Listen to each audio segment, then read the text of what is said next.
There is a dangerous misconception in our world today. Many people believe that the strongest person survives a narcissist. Some believe it is the most intelligent. Others believe it is the most spiritual, the most patient, or the most loving. But I came to tell you something that may surprise you. The one who survives a narcissist is not who you think. It is not the loud one. It is not the aggressive one.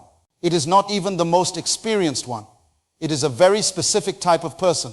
And if you understand this today, you will never again wonder why some people walk away untouched while others lose themselves completely. Let us learn.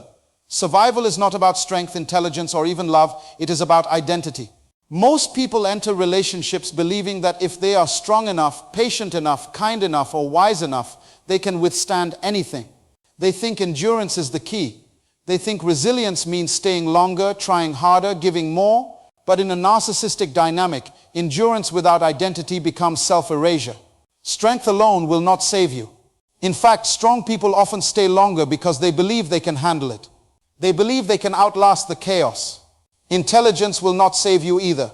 Highly intelligent individuals are often pulled into cycles of overanalysis, trying to logically solve behavior that is emotionally manipulative. Even love will not save you. Love, when not anchored in identity, becomes sacrifice without boundaries. The real question is not, are you strong? The real question is, do you know who you are? Identity is the internal anchor that determines what you tolerate. When you do not have a settled sense of self, you look outward for confirmation. You look to your partner to tell you whether you are valuable, attractive, intelligent, or worthy. And that is where the danger begins. A narcissistic personality instinctively scans for uncertainty. They do not consciously say, let me find someone with weak identity. But they are drawn to those who are still negotiating their worth. Because if you are unsure of who you are, your self-concept becomes adjustable. It becomes moldable. And anything moldable can be controlled. When someone knows who they are, manipulation hits a wall. But when someone is unsure, manipulation seeps in. Identity answers questions before anyone else can. It answers, am I enough? It answers, what do I deserve? It answers what is unacceptable. Without those answers settled internally, you will seek them externally. And the moment you seek externally what should be established internally, you hand over power. This is why survival is not about emotional toughness. You can be emotionally tough and still tolerate disrespect if you secretly believe you deserve it. You can be intelligent and still rationalize mistreatment if your identity is fragile. You can be loving and still accept emotional starvation if you fear being alone. Identity determines interpretation. When a narcissist criticizes someone with weak identity, that person internalizes it. They begin to question themselves. Maybe I am too sensitive. Maybe I am the problem. Maybe I need to change. But when a narcissist criticizes someone with strong identity, that person evaluates instead of absorbing. They think, is this accurate? Does this align with who I know myself to be? If it does not, they discard it. That is survival. Identity creates filters. Without filters, everything enters your system. Every insult, every projection, every distortion of reality. With identity, you choose what stays and what leaves. And understand this clearly. Identity is not ego. Ego is fragile and loud. Identity is quiet and firm. Ego needs validation. Identity operates from conviction. Ego reacts defensively. Identity responds selectively. A person with identity does not panic when faced with withdrawal tactics. They do not collapse under silent treatment. They do not chase when affection is withheld. Why? Because their sense of worth is not dependent on someone else's attention. When your identity is solid, you do not negotiate your core values to maintain connection. You do not shrink your personality to avoid conflict. You do not silence your intuition to keep peace. You remain consistent. Consistency is power. In narcissistic dynamics, there is constant emotional shifting. Love today, distance tomorrow, praise in private, criticism in public. It is destabilizing by design. But the person with identity is not easily destabilized because they are not adjusting themselves to match the emotional climate of the room. They are anchored. And when you are anchored, you can observe without absorbing. You can engage without dissolving. You can care without compromising yourself. Survival, then, is not about defeating the narcissist. It is about refusing to lose yourself in the process. It is about maintaining clarity when confusion is introduced. It is about holding your internal definition of self steady when someone else tries to redefine you. If you know who you are, you will recognize when a situation no longer aligns with you. If you know your values, you will detect violations quickly. If you know your worth, you will not beg for basic respect. Identity does not make you untouchable, but it makes you unbreakable. And that is the difference. Because in the end, the one who survives is not the one who endured the most. It is the one who walked away still knowing exactly who they are. A narcissist does not hunt weakness the way most people think. They hunt insecurity. There is a difference. Weakness can be temporary. Insecurity is exploitable. Weakness says, I'm tired right now. Insecurity says, I am not enough. And that belief, that silent, hidden doubt becomes the entry point. You can be intelligent and still insecure. You can be successful and still insecure. You can be attractive, spiritual, educated, admired, and still carry a private question inside. Am I worthy without approval? That question is what a narcissist detects with precision. They do not attach to you because you are weak. They attach because you are valuable but uncertain of your value. They see potential mixed with self-doubt. They see empathy mixed with over-responsibility. They see someone who will try harder when things feel unstable. Insecurity creates a performance mindset. You start proving. You start explaining. You start overgiving. When affection is withdrawn, you increase effort. When criticism appears, you increase compliance. When distance is created, you chase clarity. And every one of those reactions confirms to the narcissist that they have influence. Understand this clearly. Insecurity makes you negotiable. If you are unsure of your worth, you will negotiate your boundaries to avoid abandonment. If you are unsure of your lovability, you will tolerate disrespect to maintain connection. If you are unsure of your adequacy, you will accept crumbs while calling it gratitude. A narcissist thrives in that environment. They test you subtly at first. A small insult disguised as humor. A minor boundary crossed by accident. A story that shifts blame onto you. If you swallow it to keep peace, they learn something. They learn how much you will endure to stay chosen. This is why people who appear strong from the outside can still get entangled deeply. Their external confidence does not match their internal certainty. And narcissistic dynamics always target the internal world. When you are insecure, you seek validation. And the narcissist becomes both the supplier and the withholder of that validation. They praise you intensely at first. They make you feel seen, special, elevated. Then they reduce it. They ration it. They make you work for what was once freely given. Now you are hooked, not on them, but on the restoration of how you felt in the beginning. Insecurity creates emotional dependency because your sense of self starts responding to their reactions. If they are happy, you feel safe. If they are distant, you feel anxious. If they are critical, you feel flawed. Your emotional state becomes externally controlled. That is not weakness. That is misplaced identity. The person who survives understands something transformative. Validation is internal before it is external. They have already faced their flaws. They have already accepted their imperfections. They have already decided, I am worthy, even when misunderstood. When a narcissist tests them, they do not scramble to fix perception.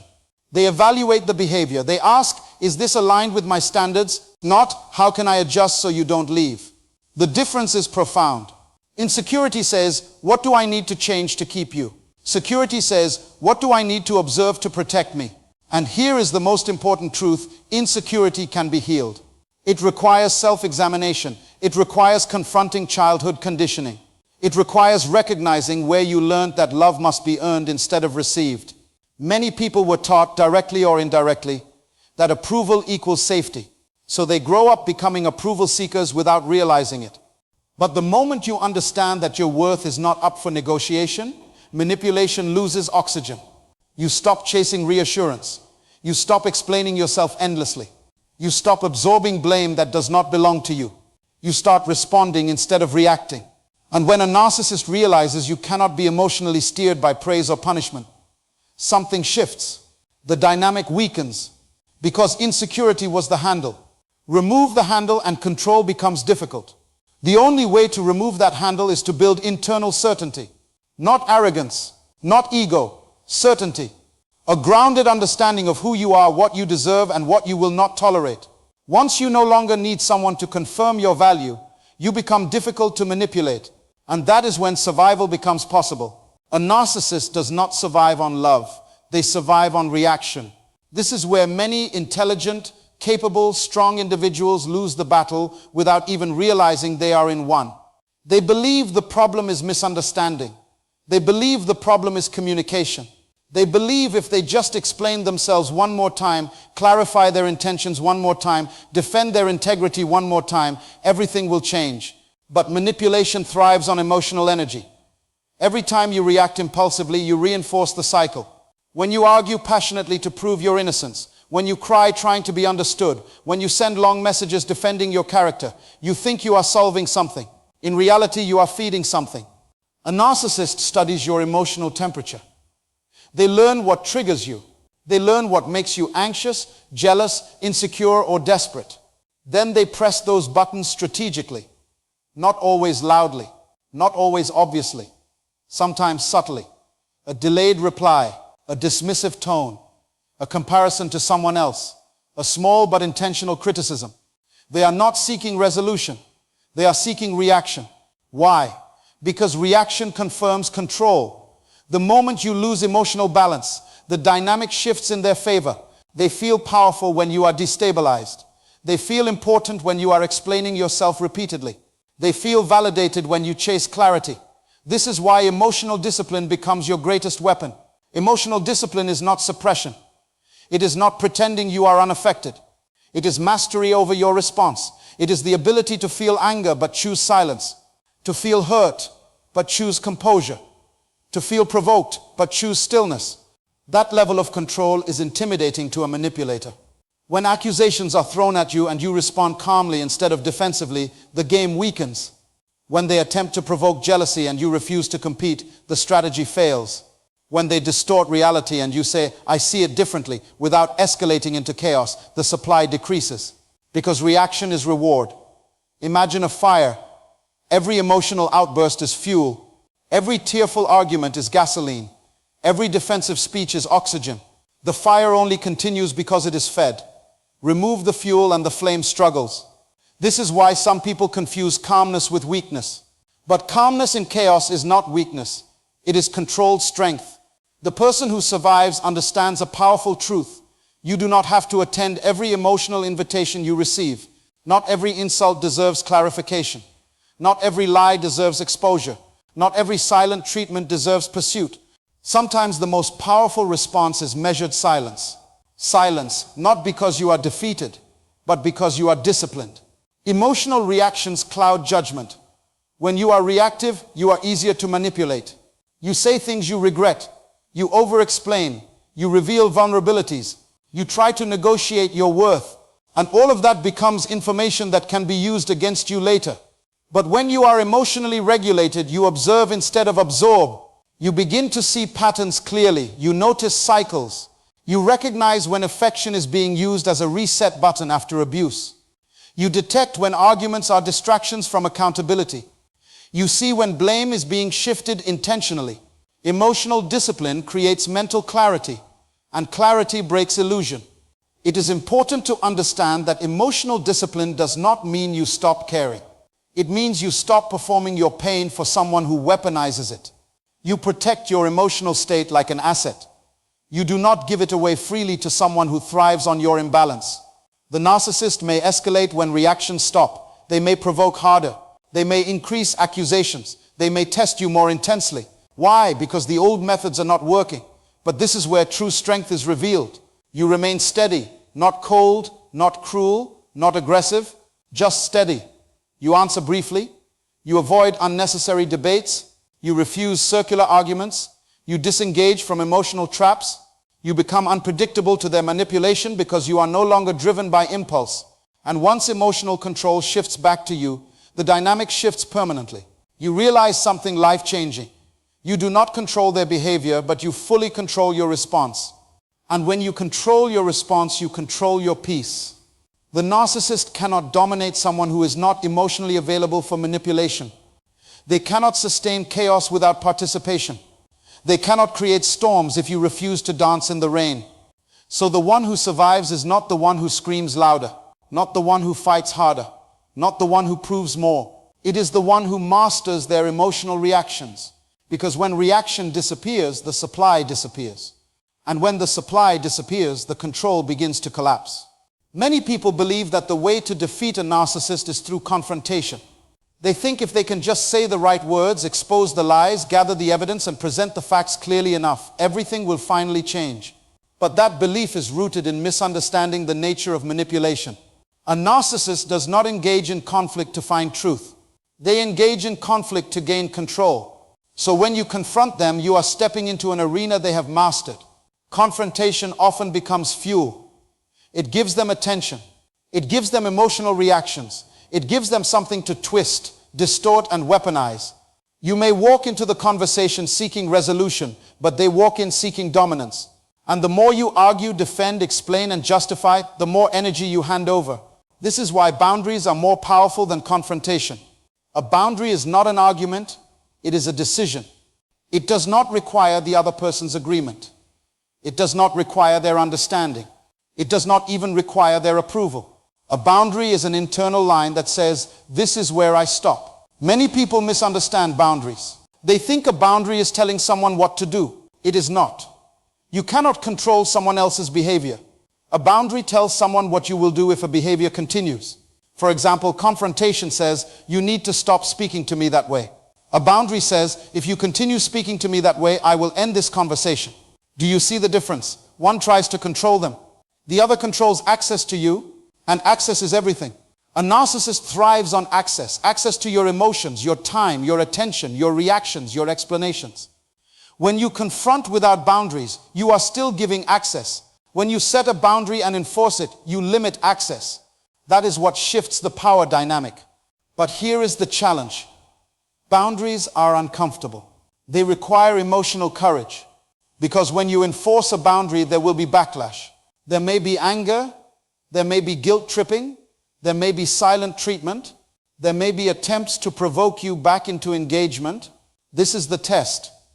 Many people set boundaries verbally, but do not enforce them behaviorally. They say, I won't tolerate this, but they stay. They say, don't do that again, but they accept it when it happens again. And when boundaries are not enforced, they are not boundaries, they are suggestions. A narcissist ignores suggestions. The person who survives understands that a boundary without consequence is meaningless. So when disrespect continues, they reduce access. When manipulation continues, they disengage. When patterns repeat, they step back. Not because they are trying to punish, but because they are protecting their peace. You must understand something critical. Confrontation keeps you in the cycle. Boundaries remove you from the cycle. When you argue, you stay emotionally entangled. You replay conversations in your mind. You rehearse what you should have said. You wait for the next opportunity to correct the narrative. That is mental captivity. But when you set a boundary and withdraw from unhealthy engagement, you reclaim your mental space. Boundaries communicate self-worth without a speech. They say, I value myself enough to walk away from what diminishes me. And walking away is often the most powerful statement you can make. Now listen carefully. Boundaries are not walls. They are filters. They do not block love, they block disrespect. They do not block connection, they block chaos. A healthy person may not always like your boundary, but they will respect it. A narcissistic person will challenge it because boundaries threaten control. And that reaction tells you everything you need to know. If someone becomes enraged when you require basic respect, that is not love being threatened. That is control being threatened. The survivor understands this principle deeply. You do not have to attend every argument you are invited to. Silence can be a boundary. Distance can be a boundary. Limited contact can be a boundary. Ending a conversation can be a boundary. Ending the relationship can be a boundary. And none of these require a dramatic announcement. True power is quiet.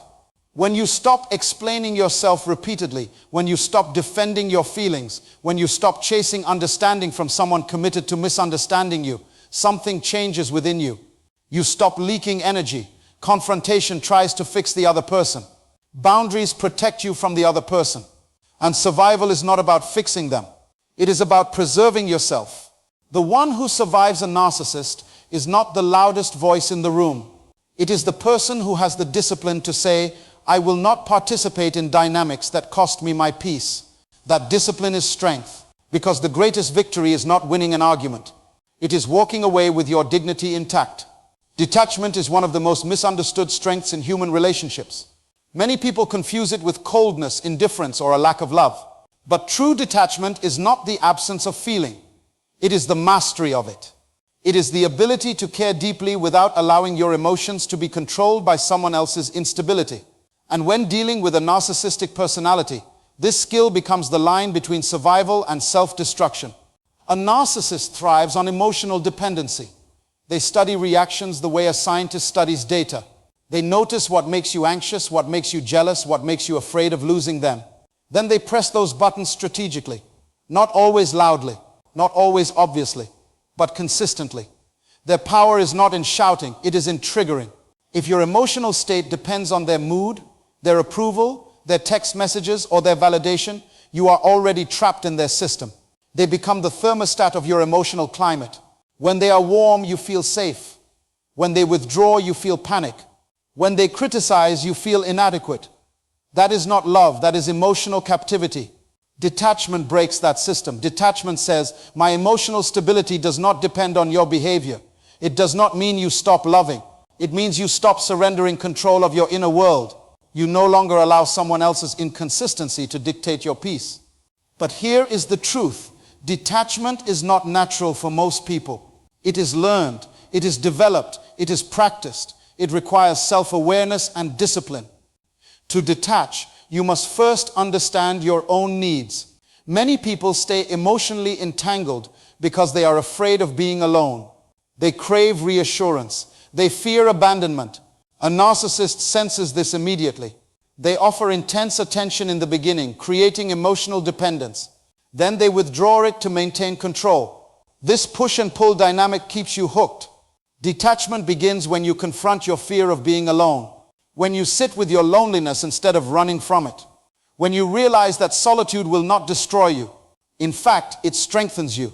The detached person can say, I enjoy your presence, but I do not need it to survive. That statement is dangerous to a narcissist. Because manipulation only works when there is something you are desperate to keep. If you are desperate for approval, they will withhold it.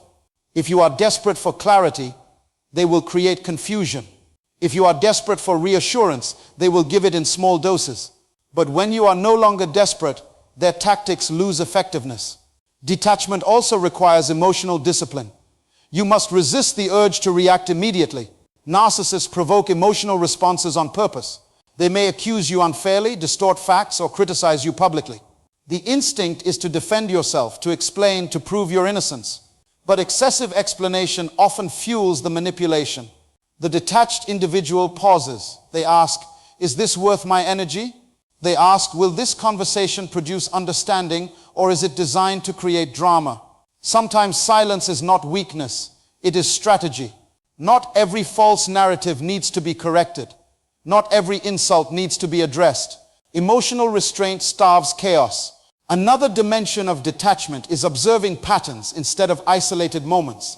Narcissistic dynamics often involve intermittent reinforcement, periods of affection followed by periods of withdrawal. Those highs can make you forget the lows. You cling to the good moments and excuse the bad ones. Detachment allows you to step back and evaluate the pattern as a whole. It shifts your focus from how you feel in a single moment to how you feel consistently over time. Are you peaceful or are you anxious? Are you secure or are you constantly trying to earn stability? This objective evaluation protects your clarity. Detachment also means accepting what you cannot change. One of the most painful traps is believing that with enough love, patience, or sacrifice, you can transform someone who refuses accountability. But maturity recognizes a hard truth. You cannot force self-awareness into someone committed to denial. Letting go of the mission to fix them is liberating. You redirect that energy inward. You strengthen your self-respect. You build routines that stabilize your own life. You invest in friendships, growth, and purpose beyond the relationship. And here is the paradox. Detachment often makes you stronger emotionally, not colder. Because when you are no longer consumed by drama, your emotional energy becomes available for healthier connections. You respond instead of react. You choose instead of chase. The person who survives is not the one who feels nothing. It is the one who feels deeply but remains grounded. the one who can love without losing perspective, the one who can walk away without collapsing. Detachment is not distance from people, it is distance from dysfunction. When you master this skill, you become difficult to manipulate. You cannot be easily provoked. You cannot be easily controlled. Your peace is internal, not conditional. And that is why detachment is powerful. It shifts the control back to where it belongs within you. The only person who survives a narcissist is the one who knows who they are and refuses to negotiate it. This is not about arrogance. It is not about pride. It is about settled identity. There is a difference between confidence that depends on performance and identity that is rooted in self-awareness. Performance-based confidence can be shaken. Identity cannot. A narcissist studies uncertainty. They test limits. They push boundaries slowly, strategically, and repeatedly. They are not just observing your kindness, they are measuring your tolerance. They are not just listening to your words, they are analyzing your reactions. Every time you over-explain, over-defend, or over-compromise, you are unknowingly teaching them how far they can go. But when a person knows who they are, something different happens. They do not rush to defend their character against false accusations. They do not crumble under silent treatments. They do not panic when affection is withdrawn. Why? Because their sense of worth was never outsourced in the first place. If someone calls them selfish, they examine it calmly. If it is true, they adjust. If it is not, they discard it. They do not internalize projections. They do not swallow labels that do not belong to them. They have already done the work of self-evaluation long before the narcissist arrived. This is what makes them difficult to manipulate. The narcissistic dynamic thrives on negotiation of identity. It begins subtly. If you loved me, you're too sensitive. You're overreacting. Slowly your standards start shifting. You begin questioning your memory. You begin shrinking your needs. You begin editing your personality to avoid conflict. But the survivor does not negotiate their core. They understand that compromise in a relationship is healthy, but self-erasure is not. They know the difference between adjusting behavior and abandoning values. They may listen. They may reflect. But they do not betray their own inner compass to maintain connection. And that inner compass is built intentionally. People who survive narcissists have usually faced themselves deeply. They have confronted their fears of abandonment. They have examined their desire to be chosen. They have wrestled with their need for approval. Because of that inner work, they are no longer desperate for validation. Desperation is leverage. If someone is desperate to be loved, they will tolerate disrespect. If someone is desperate to be understood, they will over-explain. If someone is desperate to keep peace, they will sacrifice truth. But the one who survives has made peace with solitude. They are not afraid to stand alone. And once you are not afraid to stand alone, manipulation loses its greatest weapon, the threat of withdrawal. A narcissist often uses presence as reward and absence as punishment. But you cannot punish someone with absence if they are already whole by themselves. You cannot control someone who has already decided that their peace is non-negotiable. Knowing who you are also means knowing your limits. The survivor does not wait until they are completely destroyed to leave. They do not stay in cycles hoping for potential. They do not cling to promises that contradict patterns. They watch behavior more than words. And when behavior consistently violates their standards, they act quietly, firmly, without theatrics. They do not announce boundaries repeatedly. They enforce them. And enforcement is where most people fail. Many can state a boundary. Few can maintain it when pressure comes. The narcissist will test it. They will push. They will charm. They will guilt trip. They will create emergencies. They will provoke emotional reactions. But the one who knows who they are does not bend under emotional storms. They understand that temporary discomfort is better than permanent self-betrayal. Refusing to negotiate your identity means you do not allow someone to redefine your reality. You do not accept gaslighting as truth. You do not accept blame for what you did not do. You do not carry shame that does not belong to you. It also means you are not trying to win. This is crucial. Many people stay locked in narcissistic cycles because they are trying to prove something, trying to prove loyalty, trying to prove innocence, trying to prove worth. But the survivor has nothing to prove. Their worth is not on trial. And when your worth is not on trial, arguments lose their grip on you. The survivor chooses clarity over chaos. They choose self-respect over approval.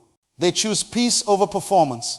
They understand that surviving is not about defeating the narcissist. It is about refusing to abandon yourself in the process. And that refusal is powerful, because once you decide that who you are is not up for negotiation, manipulation has no entry point. Control has no leverage. Fear has no hook. You may lose the relationship, but you will not lose yourself. And that is true survival.